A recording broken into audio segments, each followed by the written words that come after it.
بسم اللہ الرحمن الرحیم۔ سورہ احقاف آیت نمبر 29 سے 32 میں اللہ پاک فرماتا ہے، اور جب ہم نے جنوں میں سے کئی شخص تمہاری طرف متوجہ کیے کہ قرآن سنیں، تو جب وہ آپ صلی اللہ علیہ وآلہ وسلم کے پاس آئے تو آپس میں کہنے لگے کہ خاموش رہو۔ جب پڑھنا تمام ہوا تو اپنی برادری کے لوگوں میں واپس گئے کہ ان کو نصیحت کریں۔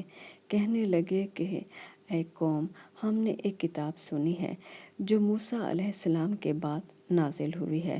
جو کتابیں اس سے پہلے نازل ہوئی ہیں ان کی تصدیق کرتی ہے اور سچا دین اور سیدھا رستہ بتاتی ہے۔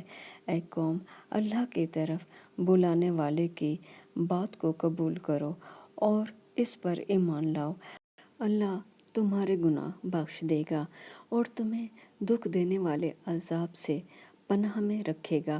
اور جو شخص اللہ کی طرف بلانے والے کی بات قبول نہ کرے گا تو وہ زمین میں اللہ کو عاجز نہیں کر سکے گا اور نہ اس کے سوا اس کے حمایتی ہوں گے۔ یہ لوگ صریح گمراہی میں ہیں، یعنی واضح یا کھلی گمراہی میں ہیں۔